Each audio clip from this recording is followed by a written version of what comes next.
Hush, little baby, don't say a word. Mama's gonna buy you a mockingbird. And if that mockingbird won't sing, Mama's gonna buy you a diamond ring. Excerpt from a local newspaper: ominous unknown killer is still at large. After weeks of unexplained murders, the ominous unknown killer is still on the rise. After little evidence has been found, a young boy states that he survived one of the killer's attacks and bravely tells his story. "I had a bad dream and I woke up in the middle of the night," says the boy. "I saw that for some reason the window was open, even though I remember it being closed before I went to bed. I got up and shut it once more. Afterwards, I simply crawled under my covers and tried to get back to sleep. That's when I had a strange feeling, like someone was watching me. I looked up, and nearly jumped out of my bed. There, in the little ray of light, illuminating from between my curtains, were a pair of two eyes. These weren't regular eyes, they were dark, ominous eyes. They were bordered in black and just plain out terrified me. That's when I saw his mouth. A long, horrendous smile that made every hair on my body stand up. The figure stood there, watching me. Finally, after what seemed like forever, he said it. A simple phrase, but said in a way only a madman could speak. He said, 'Go to sleep.' I let out a scream. That's what sent him at me. He pulled up a knife, aiming at my heart. He jumped on top of my bed. I fought him back, I kicked, I punched, I rolled around, trying to knock him off me. That's when my dad busted in. The man threw the knife, it went into my dad's shoulder. The man probably would have finished him off, if one of the neighbors hadn't alerted the police. They drove into the parking lot, and ran towards the door. The man turned and ran down the hallway. I heard a smash, like glass breaking. As I came out of my room, I saw the window that was pointing towards the back of my house was broken. I looked out it to see him vanish into the distance. I can tell you one thing, I will never forget that face. Those cold, evil eyes, and that psychotic smile. They will never leave my head. Police are still on the look for this man. If you see anyone that fits the description in this story, please contact your local police department. Jeff and his family had just moved into a new neighborhood.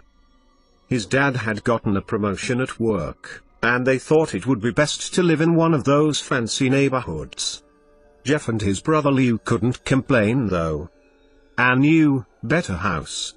What was not to love? As they were getting unpacked, one of their neighbors came by. "Hello," she said, "I'm Barbara, I live across the street from you." "Well, I just wanted to introduce myself and to introduce my son."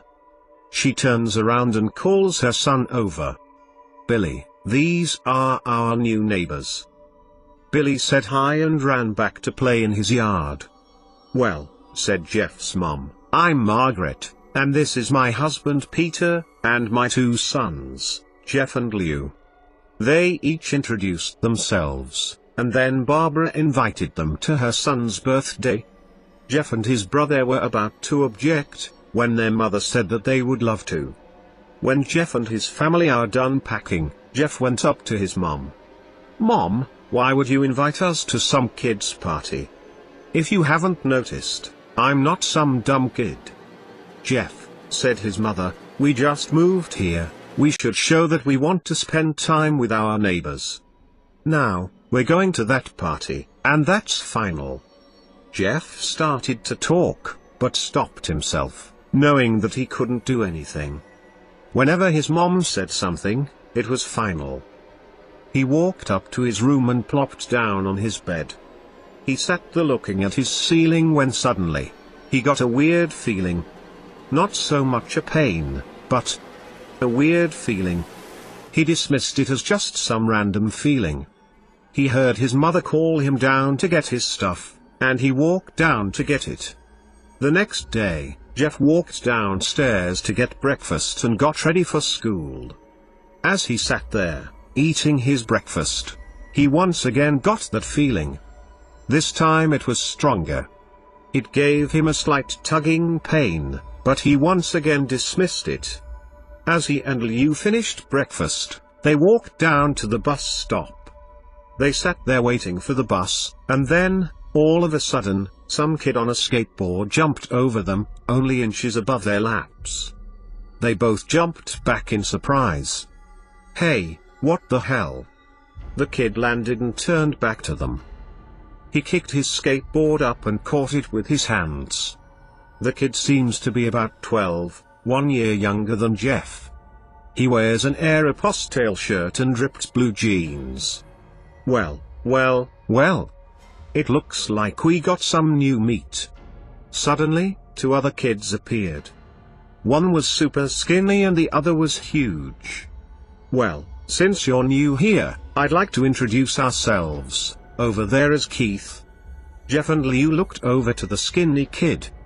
He had a dopey face that you would expect a sidekick to have. "And he's Troy." They looked over at the fat kid. Talk about a tub of lard. This kid looked like he hadn't exercised since he was crawling. "And I," said the first kid, "am Randy. Now, for all the kids in this neighborhood there is a small price for bus fare, if you catch my drift." Liu stood up, ready to punch the lights out of the kid's eyes when one of his friends pulled a knife on him. "I had hoped you would be more cooperative, but it seems we must do this the hard way." The kid walked up to Liu and took his wallet out of his pocket. Jeff got that feeling again. Now, it was truly strong, a burning sensation. He stood up, but Liu gestured him to sit down. Jeff ignored him and walked up to the kid. "Listen here, you little punk, give back my bro's wallet or else." Randy put the wallet in his pocket and pulled out his own knife. "Oh? And what will you do?"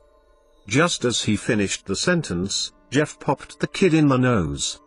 As Randy reached for his face, Jeff grabbed the kid's wrist and broke it.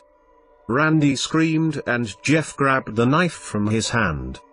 Troy and Keith rushed Jeff, but Jeff was too quick. He threw Randy to the ground. Keith lashed out at him, but Jeff ducked and stabbed him in the arm. Keith dropped his knife and fell to the ground screaming. Troy rushed him too, but Jeff didn't even need the knife. He just punched Troy straight in the stomach and Troy went down. As he fell, he puked all over. Liu could do nothing but look in amazement at Jeff. "Jeff, how'd you?" That was all he said. They saw the bus coming and knew they'd be blamed for the whole thing. So they started running as fast as they could. As they ran, they looked back and saw the bus driver rushing over to Randy and the others. As Jeff and Liu made it to school, they didn't dare tell what happened. All they did was sit and listen. Liu just thought of that as his brother beating up a few kids, but Jeff knew it was more. It was something scary. As he got that feeling, he felt how powerful it was, the urge to just hurt someone. He didn't like how it sounded, but he couldn't help feeling happy. He felt that strange feeling go away, and stay away for the entire day of school. Even as he walked home due to the whole thing near the bus stop, and how now he probably wouldn't be taking the bus anymore, he felt happy. When he got home, his parents asked him how his day was, and he said, in a somewhat ominous voice, it was a wonderful day. Next morning, he heard a knock at his front door. He walked down to find 2 police officers at the door, his mother looking back at him with an angry look. "Jeff, these officers tell me that you attacked 3 kids. That it wasn't regular fighting, and that they were stabbed." "Stabbed, son?" Jeff's gaze fell to the floor, showing his mother that it was true. "Mom, they were the ones who pulled the knives on me and Liu." "Son," said one of the cops, "we found 3 kids, 2 stabbed, 1 having a bruise on his stomach, and we have witnesses proving that you fled the scene. Now, what does that tell us? Jeff knew it was no use. He could say him and Liu had been attacked, but then there was no proof it was not them who attacked first. They couldn't say that they weren't fleeing, because truth be told they were. So Jeff couldn't defend himself. Liu, son, call down your brother. Jeff couldn't do it, since it was him who beat up all the kids. Sir, it was me. I was the one who beat up the kids. Liu tried to hold me back, but he couldn't stop me. The cop looked at his partner and they both nod. Well kid, looks like a year in juvie. Wait, says Liu. They all looked up to see him holding a knife. The officers pulled their guns and locked them on Liu. It was me, I beat up those little punks. Have the marks to prove it. He lifted up his sleeves to reveal cuts and bruises, as if he was in a struggle. Son, just put the knife down, said the officer. Liu held up the knife and dropped it to the ground. He put his hands up and walked over to the cops.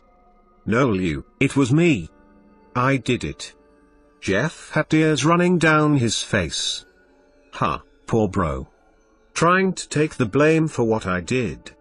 Well, take me away. The police led Liu out to the patrol car. Liu, tell them it was me. Tell them. I was the one who beat up those kids. Jeff's mother put her hands on his shoulders. Jeff, please, you don't have to lie. We know it's Liu, you can stop.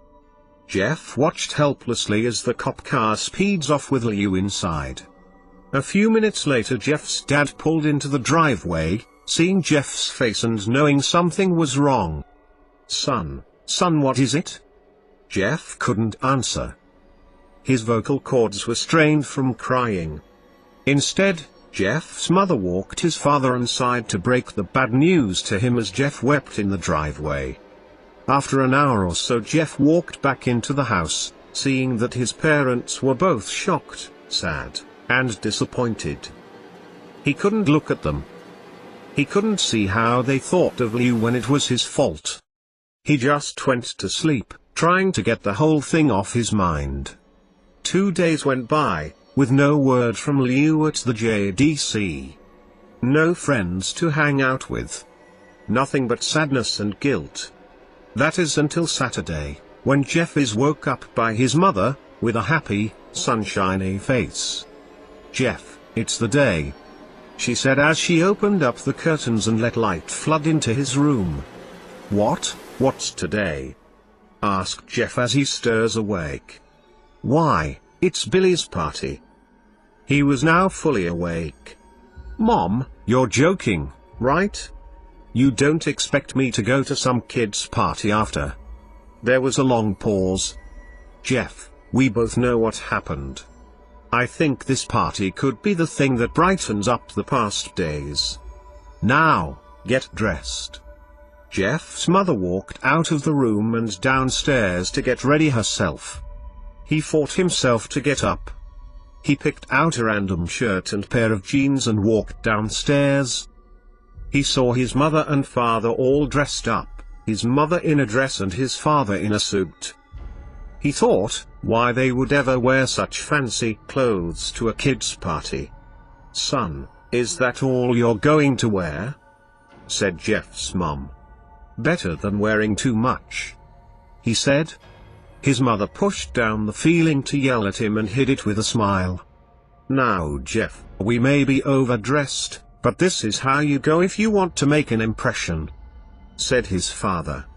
Jeff grunted and went back up to his room. I don't have any fancy clothes, he yelled downstairs. Just pick out something, called his mother. He looked around in his closet for what he would call fancy. He found a pair of black dress pants he had for special occasions and an undershirt. He couldn't find a shirt to go with it though. He looked around, and found only striped and patterned shirts, none of which go with dress pants. Finally he found a white hoodie and put it on. You're wearing that? They both said. His mother looked at her watch. "Oh, no time to change. Let's just go," she said as she herded Jeff and his father out the door. They crossed the street over to Barbara and Billy's house. They knocked on the door and it appeared that Barbara, just like his parents, way overdressed. As they walked inside, all Jeff could see were adults, no kids. "The kids are out in the yard. Jeff, how about you go and meet some of them?" said Barbara. Jeff walked outside to a yard full of kids. They were running around in weird cowboy costumes and shooting each other with plastic guns. He might as well be standing in a Toys R Us. Suddenly a kid came up to him and handed him a toy gun and hat. "Hey. Wanna play?" he said. No kid. I'm way too old for this stuff." The kid looked at him with that weird puppy dog face. "Please?" said the kid. "Fine," said Jeff. He put on the hat and started to pretend shoot at the kids. At first he thought it was totally ridiculous, but then he started to actually have fun. It might not have been super cool, but it was the first time he had done something that took his mind off of you. So he played with the kids for a while, until he heard a noise. A weird rolling noise. Then it hit him. Randy, Troy, and Keith all jumped over the fence on their skateboards. Jeff dropped the fake gun and ripped off the hat. Randy looked at Jeff with a burning hatred. "Hello, Jeff, is it?" he said. "We have some unfinished business." Jeff saw his bruised nose. "I think we're even. I beat the crap out of you, and you get my brother sent to JDC. Randy got an angry look in his eyes. "Oh no, I don't go for even, I go for winning. You may have kicked our asses that one day, but not today." As he said that, Randy rushed at Jeff. They both fell to the ground. Randy punched Jeff in the nose, and Jeff grabbed him by the ears and headbutted him. Jeff pushed Randy off of him and both rose to their feet. Kids were screaming and parents were running out of the house. Troy and Keith both pulled guns out of their pockets. "No one interrupts or guts will fly," they said. Randy pulled a knife on Jeff and stabbed it into his shoulder. Jeff screamed and fell to his knees. Randy started kicking him in the face. After 3 kicks, Jeff grabs his foot and twists it, causing Randy to fall to the ground. Jeff stood up and walked towards the back door. Troy grabbed him. "Need some help?" He picks Jeff up by the back of the collar and throws him through the patio door. As Jeff tries to stand, he is kicked down to the ground. Randy repeatedly starts kicking Jeff, until he starts to cough up blood. "Come on, Jeff, fight me." He picks Jeff up and throws him into the kitchen. Randy sees a bottle of vodka on the counter and smashes the glass over Jeff's head. "Fight." He throws Jeff back into the living room. "Come on, Jeff, look at me." Jeff glances up, his face riddled with blood. "I was the one who got your brother sent to JDC. And now you're just gonna sit here and let him rot in there for a whole year. You should be ashamed." Jeff starts to get up. "Oh, finally. You stand and fight." Jeff is now to his feet, blood and vodka on his face. Once again he gets that strange feeling, the one in which he hasn't felt for a while. "Finally. He's up," says Randy as he runs at Jeff. That's when it happens. Something inside Jeff snaps. His psyche is destroyed, all rational thinking is gone, all he can do is kill. He grabs Randy and pile drives him to the ground. He gets on top of him and punches him straight in the heart. The punch causes Randy's heart to stop. As Randy gasps for a breath, Jeff hammers down on him. Punch after punch, blood gushes from Randy's body, until he takes one final breath, and dies. Everyone is looking at Jeff now. The parents, the crying kids, even Troy and Keith. Although they easily break from their gaze and point their guns at Jeff. Jeff sees the guns trained on him and runs for the stairs. As he runs, Troy and Keith let out fire on him, each shot missing. Jeff runs up the stairs. He hears Troy and Keith follow up behind. As they let out their final rounds of bullets, Jeff ducks into the bathroom. He grabs the towel rack and rips it off the wall. Troy and Keith race in, knives ready. Troy swings his knife at Jeff, who backs away and bangs the towel rack into Troy's face. Troy goes down hard, and now all that's left is Keith. He is more agile than Troy though, and ducks when Jeff swings the towel rack. He dropped the knife and grabbed Jeff by the neck. He pushed him into the wall. A thing of bleach fell down on top of him from the top shelf. It burnt both of them and they both started to scream. Jeff wiped his eyes as best as he could. He pulled back the towel rack and swung it straight into Keith's head. As he lay there, bleeding to death, he let out an ominous smile. "What's so funny?" asked Jeff. Keith pulled out a lighter and switched it on. "What's funny," he said, "is that you're covered in bleach and alcohol." Jeff's eyes widened as Keith threw the lighter at him. As soon as the flame made contact with him, the flames ignited the alcohol in the vodka. While the alcohol burned him, the bleach bleached his skin. Jeff let out a terrible screech as he caught on fire. He tried to roll out the fire, but it was no use. The alcohol had made him a walking inferno. He ran down the hall, and fell down the stairs. Everybody started screaming as they saw Jeff, now a man on fire, drop to the ground, nearly dead. The last thing Jeff saw was his mother and the other parents trying to extinguish the flame. That's when he passed out. When Jeff woke up, he had a cast wrapped around his face. He couldn't see anything, but he felt a cast on his shoulder, and stitches all over his body. He tried to stand up, but he realized that there was some tube in his arm, and when he tried to get up it fell out, and a nurse rushed in.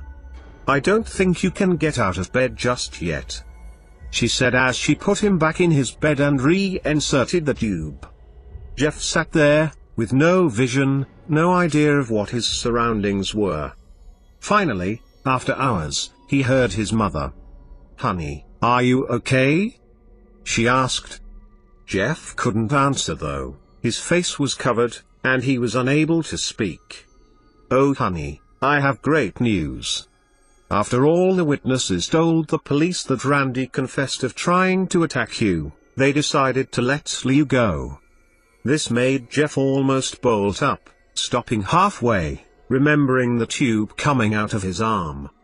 "He'll be out by tomorrow, and then you two will be able to be together again." Jeff's mother hugs Jeff and says her goodbyes. The next couple of weeks were those where Jeff was visited by his family. Then came the day where his bandages were to be removed. His family were all there to see it, what he would look like. As the doctors unwrapped the bandages from Jeff's face, everyone was on the edge of their seats. They waited until the last bandage holding the cover over his face was almost removed. "Let's hope for the best," said the doctor. He quickly pulls the cloth, letting the rest fall from Jeff's face. Jeff's mother screams at the sight of his face. Leo and Jeff's dad stare awestruck at his face. What happened to my face?" Jeff said. He rushed out of bed and ran to the bathroom. He looked in the mirror and saw the cause of the distress. His face. It's horrible. His lips were burned to a deep shade of red. His face was turned into a pure white color, and his hair singed from brown to black. He slowly put his hand to his face. It had a sort of leathery feel to it now. He looked back at his family, then back at the mirror. "Jeff," said Lou, "it's not that bad."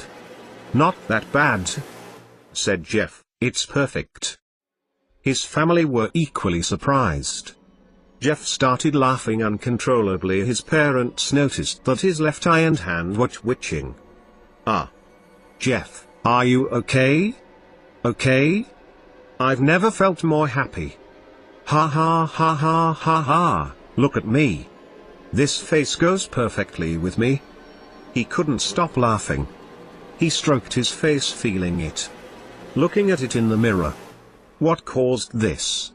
Well, you may recall that when Jeff was fighting Randy, something in his mind, his sanity, snapped.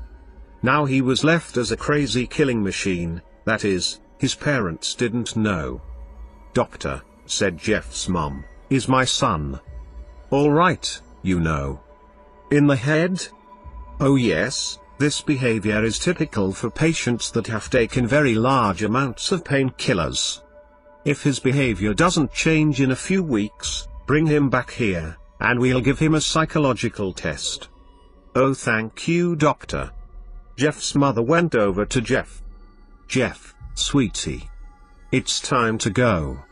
Jeff looks away from the mirror, his face still formed into a crazy smile. "Okay, mommy, ha ha ha." His mother took him by the shoulder and took him to get his clothes. "This is what came in," said the lady at the desk. Jeff's mom looked down to see the black dress, pants and white hoodie her son wore. Now they were clean of blood and now stitched together. Jeff's mother led him to his room and made him put his clothes on. Then they left, not knowing that this was their final day of life. Later that night, Jeff's mother woke to a sound coming from the bathroom. It sounded as if someone was crying. She slowly walked over to see what it was. When she looked into the bathroom, she saw a horrendous sight. Jeff had taken a knife and carved a smile into his cheeks. "Jeff, what are you doing?" asked his mother. Jeff looked over to his mother. "I couldn't keep smiling, Mommy. It hurt after a while. Now, I can smile forever." Jeff's mother noticed his eyes, ringed in black. "Jeff, your eyes." His eyes were seemingly never closing. "I couldn't see my face. I got tired and my eyes started to close.